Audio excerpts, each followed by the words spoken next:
"They're watching you," whispers the employee to the director disguised as a janitor.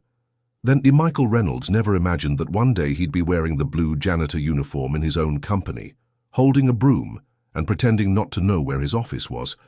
3 weeks earlier, he had made the riskiest decision of his life after discovering that someone within Reynolds Transport was sabotaging projects and threatening loyal employees. The whisper chilled his blood when young Kevin approached him in the dimly lit hallway on the 3rd floor. The 25-year-old son of Mrs. Margaret, who had worked as a secretary for 15 years, immediately recognized the boss's striking eyes beneath the pulled-down cap. "They're watching you," murmured Kevin, pretending to help with the cleaning cart. "The cameras have been tampered with. Someone's monitoring every move the employees make." Michael felt his heart race. His decision to pretend he'd lost everything in a financial scam and work undercover was bearing fruit more bitter than he expected. Kevin continued whispering while organizing the cleaning supplies. "My mother told me about you when I was a child, said you were the only boss who asked about employees' families. That's how I recognized your eyes even with this disguise." "You can't tell anyone," replied Michael quietly. "Not even your mother." "I know, but you need to know that employees are getting threats. Good people who've worked here for years, they're forcing resignations." Michael pretended to scrub the floor while absorbing the information. His wife Patricia believed he was traveling on business to New York, trying to restructure finances after the supposed scam. The truth was quite different. In recent weeks, working the overnight shifts, he had uncovered irregularities that went far beyond what he imagined. Kevin moved away when they heard footsteps in the hallway. It was Richard, the financial manager Michael had considered his right-hand man for 20 years. The 58-year-old man passed by without looking at them, scowling as he always did when there were tense meetings. "This new janitor is too curious," commented Richard on the phone, unaware Michael heard every word. "Keeps asking about schedules, about who works in each department." Michael's stomach tightened. His investigation was drawing attention. He needed to be more careful. When Richard disappeared down the stairs, Kevin approached again. "My supervisor transferred me to another department today. Said it was an order from above. I think they suspect I know something." "Be discreet. Keep working normally," advised Michael, "but keep your eyes open." That night, Michael stayed in the company after hours, searching trash bins and looking for clues. In Richard's office trash, he found torn documents that, when reassembled, revealed suspicious transfers to accounts he didn't recognize. Large amounts, always around the time of supplier payments. Mrs. Dorothy, the 62-year-old veteran janitor, appeared pushing her cart. She was one of the few people who worked the night shift and knew all the company's secrets. "You're new here, right?" she asked, observing Michael with curiosity. "Never seen you before." "I started last week," he replied, trying to sound natural. "Have you worked here long?" 15 years. Saw this company grow, saw good people being fired for no reason." Mrs. Dorothy lowered her voice. "I keep some things I think are important. You never know when they might be needed." Michael felt a glimmer of hope. Mrs. Dorothy had always been discreet but observant. If she was keeping documents, maybe she had evidence he needed. Dear listener, if you're enjoying the story, please take a moment to like and especially subscribe to the channel. It helps us a lot as we're just starting out. Now, continuing... "What kind of things do you keep?" asked Michael, trying not to show anxiety. "Papers I find on the floor, conversations I overhear by accident." She looked around before continuing. "There are employees being pressured to resign, good people who work hard, who've never caused any trouble. Could you show me those papers someday?" Mrs. Dorothy studied his face for a long moment. There was something in his eyes that made her trust this man. "Tomorrow night, in the basement storage room, but only if you promise you won't use it to harm innocent people." "I promise," said Michael, feeling he was finally getting close to the truth. The next morning, Michael tried to maintain normalcy at home. Patricia was making coffee in the kitchen when he came down, already dressed in business clothes to pretend he was leaving on a business trip. "Are you sure this trip will solve our problems?" she asked, the worry evident in her voice. "I have important meetings in New York. Investors who can help rebuild everything." He lied, hating to deceive the woman he'd been married to for 25 years. "Michael," I trust you. I always have. Patricia held his face in her hands. But don't hide it if things are worse than you're telling me. He kissed her forehead, carrying the weight of the lie. If Patricia knew he was working as a janitor in his own company, pretending to be just another regular employee, she certainly wouldn't approve. A few hours later, Michael was again wearing the blue uniform, this time for the afternoon shift. He wanted to observe the company during business hours, see how employees interacted, identify who was behind the threats. That's when he saw his daughter Jessica coming out of the HR office, carrying a folder with a worried expression. At 30 years old, she had worked as department coordinator for 3 years, the pride of Michael's life. Seeing her there, unable to hug her or ask how she was one of the most painful experiences of his life. Jessica passed by him without recognizing her father. Michael noticed she looked thinner, with dark circles she didn't have before. Something was happening to his daughter, and he didn't know what. Jessica has been working too much lately, commented Kevin, who appeared to exchange a few words. My cousin works in HR too, says she's getting pressure to fire long-time employees. Michael's heart raced. His daughter was being used as an instrument for the forced dismissals. Whoever was behind this knew exactly how to hit the company's weak spots. That afternoon, Michael got a clearer view of the work environment. He noticed security cameras in places where they never existed before. Employees talked in whispers, looking over their shoulders. The climate of paranoia was palpable. While cleaning the second floor, he overheard a tense conversation coming from Richard's office. He leaned against the door, pretending to clean the frame. The reports for Mrs. Helen must show the company is stable, Richard was saying on the phone. She can't know about the real problems. Keep sending the optimistic numbers. Michael froze. Mrs. Helen was his mother, the majority shareholder of the company at 75 years old. Since retiring 5 years ago, she had completely trusted the financial reports she received monthly. If Richard was lying to her about the company's situation, the discovery felt like a punch to the stomach. His own mother was being deceived about the real state of the family business. Richard wasn't just sabotaging projects, he was lying to the majority shareholder. When night fell, Michael went down to the basement to meet with Mrs. Dorothy. The storage room was poorly lit, full of shelves with cleaning supplies and old equipment. She was already there, holding a yellowed folder. Look, I don't really know what this means, she said, handing over the folder, but I know it's not good. People are suffering because of it. Michael opened the folder, and his breath caught. There were copies of internal emails, falsified reports, and even recordings on flash drives. Mrs. Dorothy had systematically documented the irregularities she had witnessed. Mrs. Dorothy, do you have any idea how important this is? He said, flipping through the documents.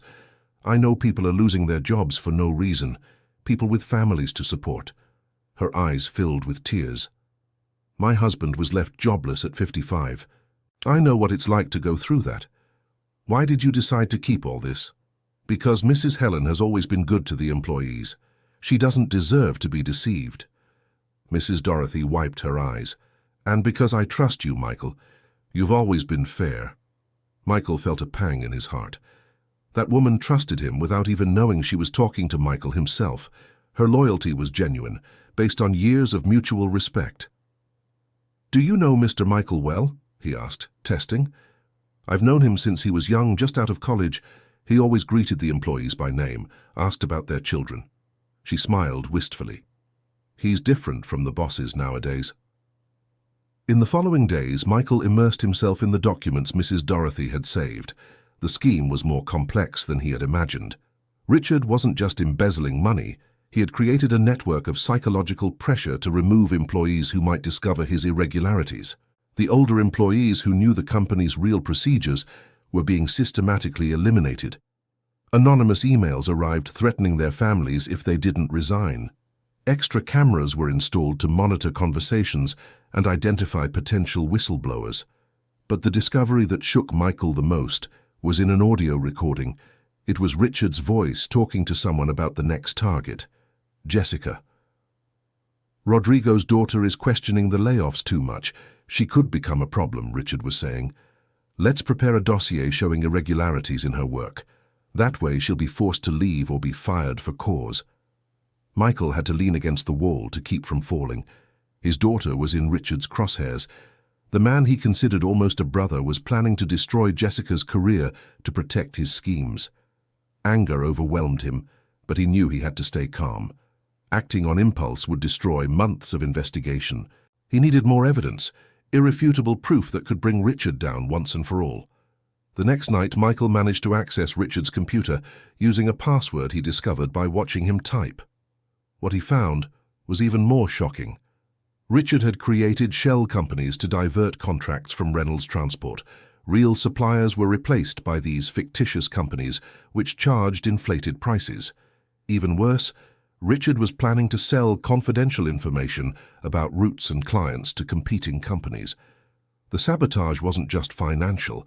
It was a plan to completely destroy Reynolds Transport and sell off the pieces. Michael copied all the files to a flash drive, but as he was leaving the room, he heard footsteps in the hallway. It was Richard returning to the company after hours.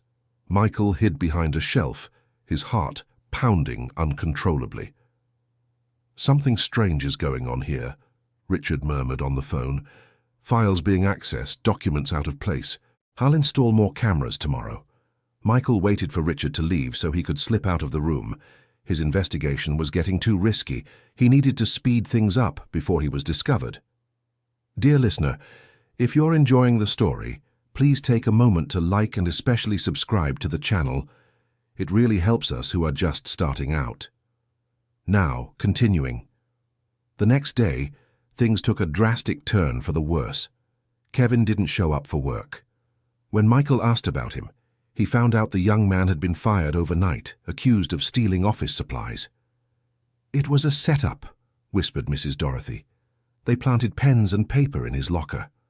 That boy wouldn't even take a paperclip." Kevin's dismissal was a clear message. Anyone who got involved with the nosy janitor would face consequences. Michael realized he was putting innocent people at risk. To make matters worse, Jessica started receiving those infamous anonymous messages. Michael found out when he overheard her crying on the phone with someone. "I don't know what to do, Mom," she was saying. "The messages say they'll make up things about me if I don't stop questioning the firings, but I can't just turn a blind eye to employees being treated unfairly." Michael felt equal parts pride and despair. Jessica was holding on to her integrity even under pressure, but it was putting her in direct danger. He needed to act fast. That night, he went to see Mrs. Dorothy in the storage room again. She was more frightened than before. "They're getting suspicious of me too," she said. "Today the supervisor asked about you, if I had talked to the new janitor." "Mrs. Dorothy, I need you to do something very important," said Michael. "Call Mrs. Helen and set up a meeting. Tell her you have important information about the company." "But I can't just talk to Mrs. Helen out of the blue." "Yes, you can. Tell her that Mrs. Margaret, Kevin's mother, asked you to reach out. Mrs. Helen remembers Margaret." Mrs. Dorothy agreed, though she was nervous. It was the only way to get the evidence directly to the person who had real power to act. Meanwhile, Michael found that his situation at home was getting complicated. Patricia had started to suspect his constant business trips when a neighbor mentioned seeing his car at a gas station near the company. "Michael, where were you really yesterday?" she asked when he got home. "Sarah saw you in town." "I had to take care of some things here before my trip," he lied, growing more uncomfortable by the minute. "You're hiding something from me. I can see it in your eyes." Michael was almost tempted to tell her everything. Patricia had been his partner for so many years. She deserved the truth. But revealing his cover could jeopardize the whole investigation. "Once I sort this out, I'll explain everything," he promised. "Please, just trust me a little longer." At the company, tension was rising every day. Richard had installed additional cameras and hired a security supervisor who watched the employees' every move. The atmosphere had become almost unbearable. Michael observed it all while pretending to clean the hallways, but inside he was boiling with anger. His company, built with so much care over the years, had turned into a prison for its own employees. It was during one of his nightly cleanings that he overheard the conversation that changed everything.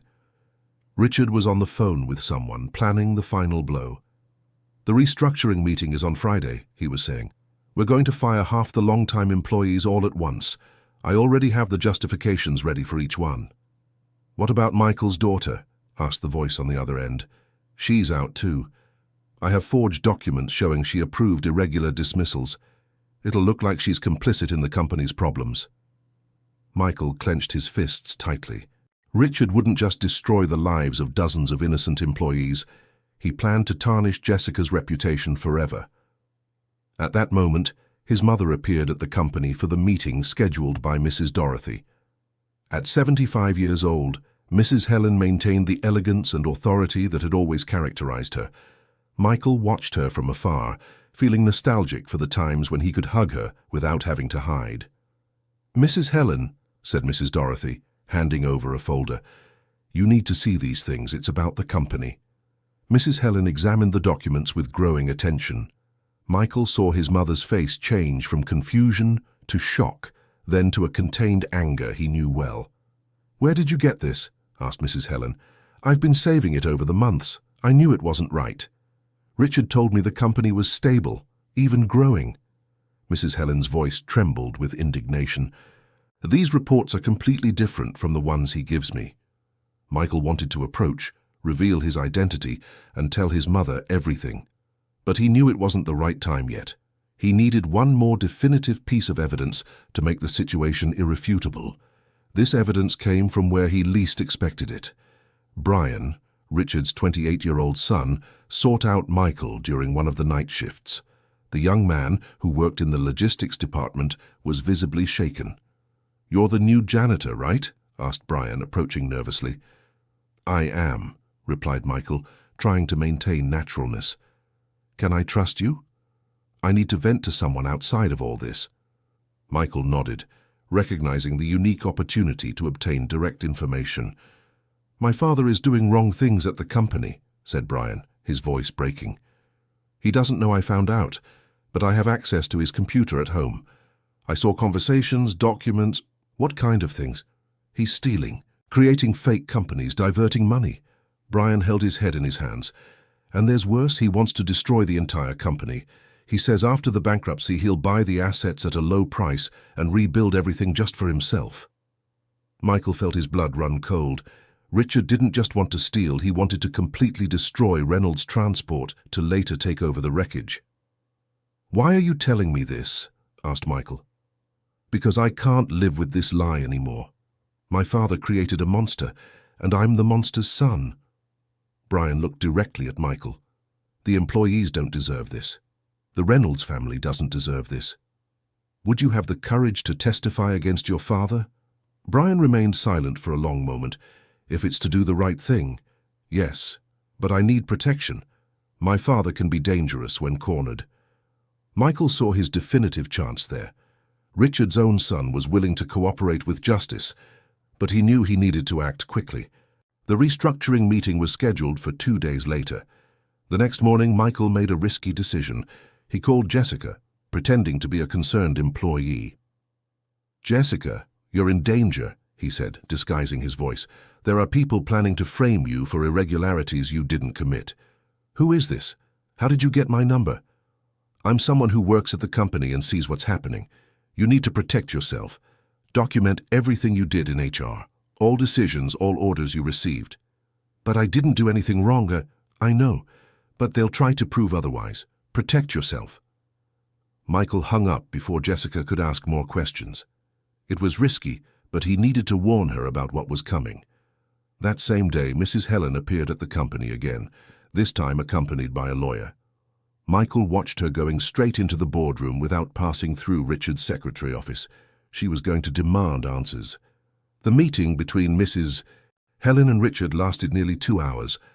Michael managed to position himself near the room to catch fragments of the conversation. "These reports are lies, Richard," Mrs. Helen shouted. "How dare you deceive me for so long?" "Mrs. Helen, you don't understand the complex situation we're facing," Richard tried to explain. "I understand perfectly. You're stealing from my company." When Mrs. Helen left the room, Michael saw that her eyes were red with anger and disappointment. Richard, on the other hand, appeared desperate. He knew his time was running out. Dear listener, If you're enjoying the story, please take a moment to like and especially subscribe to the channel. It really helps us who are just starting out. Now continuing. That evening, Michael received a call from Brian on his personal cell phone. "My father found out someone has access to his documents," said Brian, clearly terrified. "He's planning to destroy everything tomorrow during the meeting. He'll blame other employees for the irregularities and then burn all the evidence. Brian, I need you to bring me copies of everything you have at home.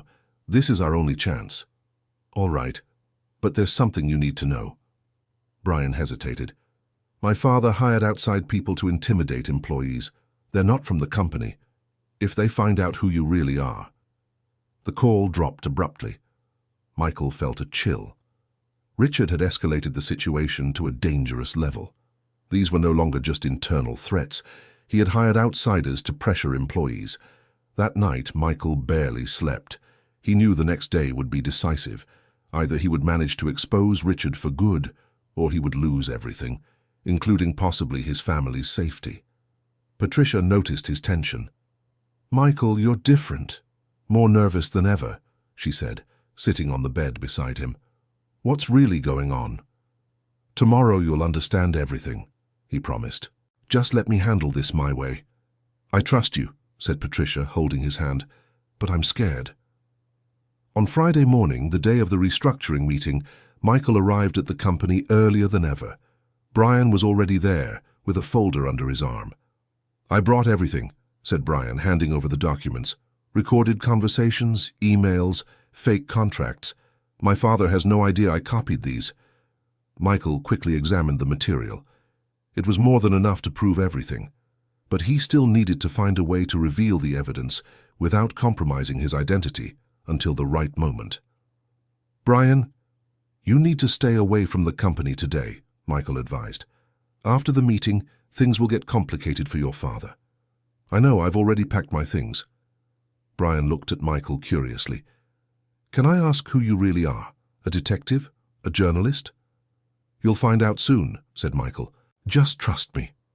At 9 in the morning, employees began arriving for the extraordinary meeting.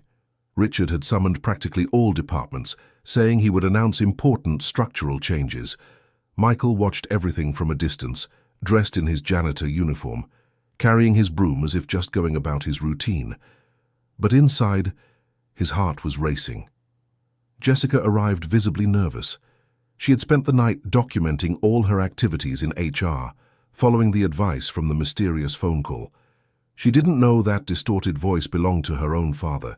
Mrs. Helen was also present, accompanied by 2 lawyers. Richard greeted her with false courtesy, unaware that she already knew about some of his schemes. "Good morning, everyone," Richard began, standing before the crowded room. "Unfortunately, I must inform you that the company is facing serious financial difficulties. That's why drastic cuts to the workforce will be necessary." Murmurs of concern filled the room.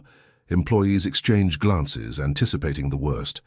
"The layoffs will be based on performance reviews and certain irregularities that have been identified," continued Richard, looking directly at Jessica. It was at that moment that Michael decided to act. He couldn't let Richard destroy more innocent lives. He dropped the broom, took off his cap, and entered the room. The silence was absolute. Employees looked confused at this man in a blue uniform who dared interrupt the meeting. Richard froze when he recognized Michael's face.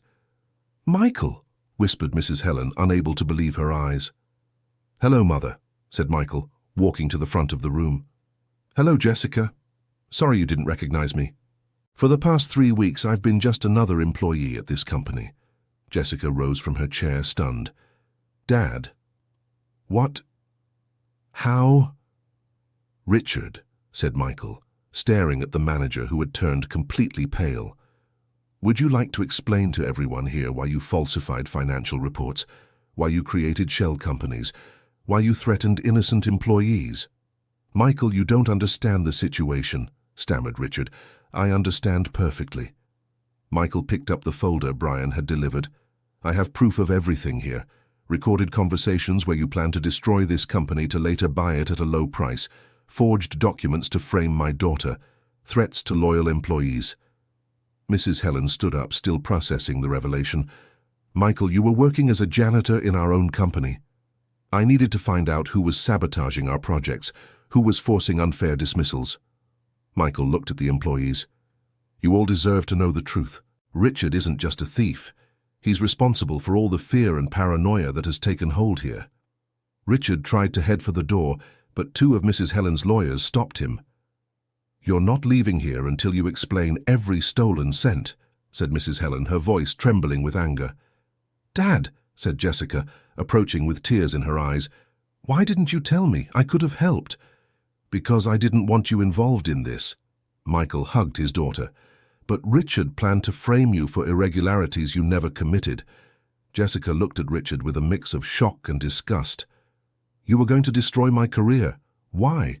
What did I do to deserve this? Jessica was asking too many questions about the layoffs, said Richard, finally admitting. She could have uncovered the irregularities. Irregularities that you created, shouted Mrs. Helen. How dare you steal from the family that treated you like a son?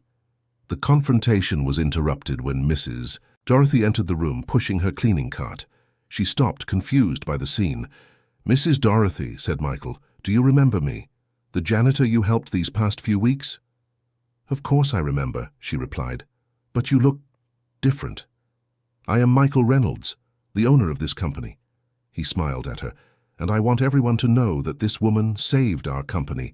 She documented the irregularities when no one else had the courage to speak up. Mrs. Dorothy brought her hand to her chest in disbelief. Mr. Reynolds, but how? You've always been loyal to this company. Even without knowing who I was, you helped me because you knew innocent employees were being wronged. The other employees began to applaud Mrs. Dorothy, who was moved by the recognition.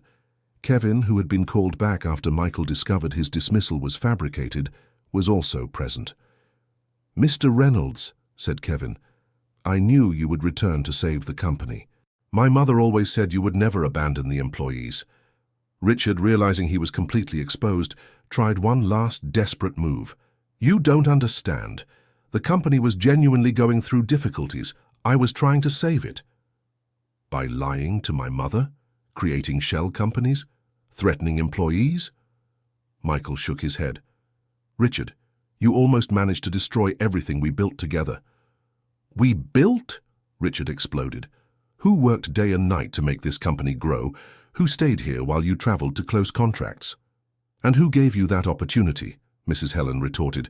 Who trusted you when you were just a recently graduated accountant? The argument was interrupted when Brian entered the room. Richard paled upon seeing his son. Brian, what are you doing here?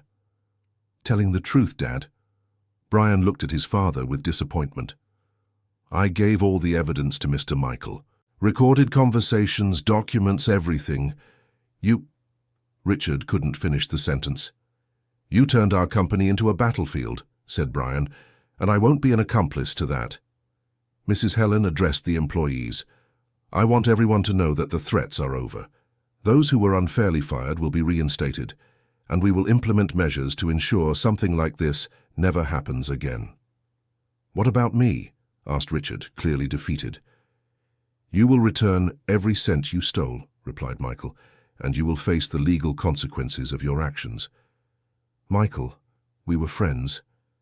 Richard tried to appeal. We were. Until you decided money was more important than friendship. Michael sighed. 20 years of partnership, Richard. You threw it all away. In the following days, Reynolds Transport underwent a complete restructuring. Michael decided to implement a more transparent management model where employees would have a voice in important decisions. Kevin was promoted to Michael's direct assistant in recognition of his loyalty and courage.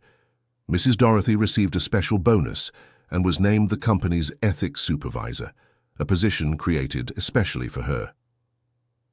Mr. Michael, she said on the day of her appointment, I never imagined I would one day have a position like this. You deserve much more, replied Michael. It was your conscience that saved our company. Brian was also reinstated, this time in a trusted position in the Internal Audit Department. His decision to report his father demonstrated character that Michael valued. Jessica took over the overall coordination of HR, with expanded powers to protect employees' rights. Her experience during the crisis had strengthened and matured her. "Dad, I still can't believe you worked as a janitor for 3 weeks," she said, laughing at the situation. "It was one of the most revealing experiences of my life," admitted Michael. "Seeing the company through the eyes of an ordinary employee taught me a lot about leadership." Readjusting to normal life took a few weeks. Patricia was initially upset about being deceived, but ended up admiring her husband's courage. "When you told me you were working undercover as a janitor, I thought you had gone crazy," she said, "but then I understood it was the only way to discover the truth." "Do you forgive me for lying?" "I forgive you. But next time you want to play detective, tell me first." Michael laughed, promising there wouldn't be a next time. Richard was prosecuted for embezzlement, document forgery, and forming a scheme to harm others. The shell companies were dissolved, and all the embezzled money was recovered and returned to Reynolds Transport. During the trial, Richard tried to justify himself by claiming he wanted to protect the company from real financial difficulties. But the evidence was irrefutable, especially the recordings where he admitted wanting to destroy the company to later buy it. Brian testified against his father, one of the most difficult moments of the entire process, but his courage in doing the right thing was crucial to ensuring justice was served. "I know he's my father," said Brian in court, "but he was destroying the lives of innocent people." I couldn't stay silent. The company began to thrive again after Richard's departure. The employees, freed from the climate of paranoia and fear, returned to working with enthusiasm. New contracts were signed, and confidence in the future was restored.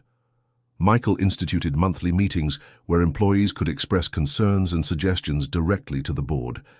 He also created an anonymous channel for reports, ensuring that situations like Richard's would never go unnoticed again.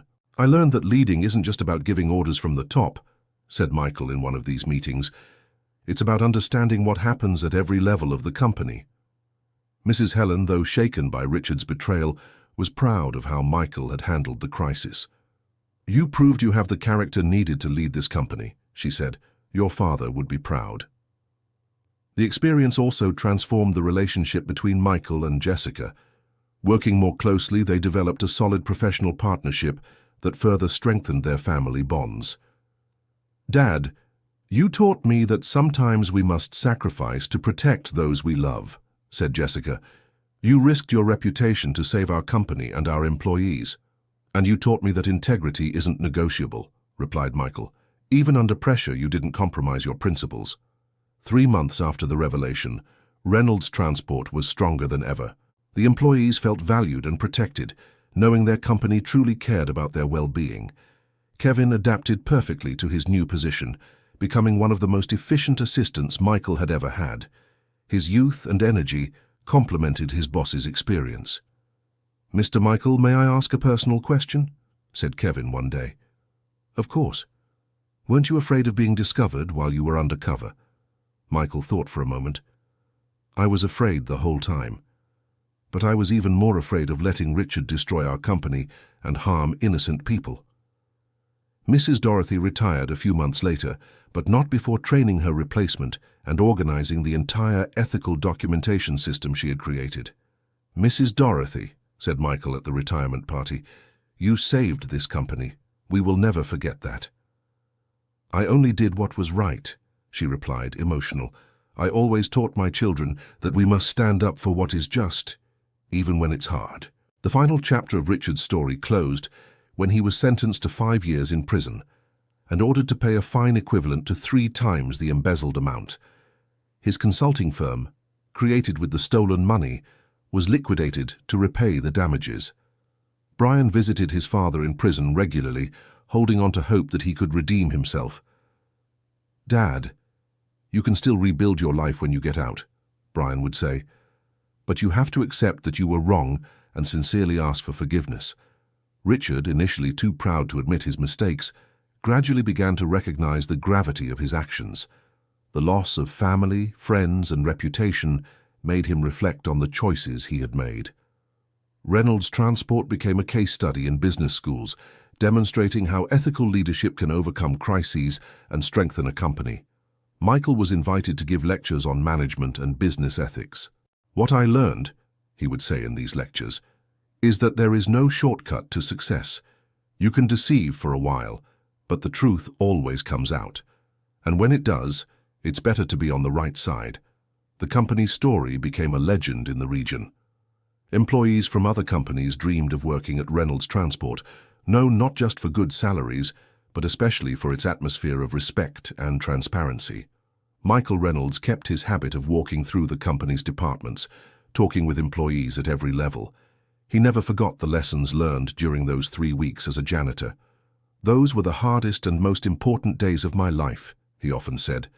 "They taught me that a company's true value lies in the people who work there." Patricia, who had initially worried about the risks her husband had taken, ended up feeling proud of his courage. "I married a man of integrity," she told her friends, "and this story only proved I made the right choice." The Reynolds family grew stronger through the crisis. The shared experience of fighting for justice created even deeper bonds among its members. Mrs. Helen, at 75 years old, decided to spend more time at the company, inspired by her son's example.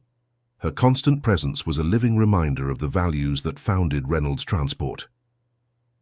"This company has always been about family," she said, "and family protects each other." Jessica took on increasing responsibilities at the company, preparing to one day lead alongside her father. Her experience during the crisis had prepared her to face future challenges with wisdom and determination. "I learned that leading is serving," she said. "It's being willing to sacrifice for those who depend on you." Brian became one of the most respected employees at the company, proof that it's possible to overcome family mistakes and build your own reputation based on merit and character. "My father taught me, even if unintentionally, the importance of doing the right thing," Brian reflected.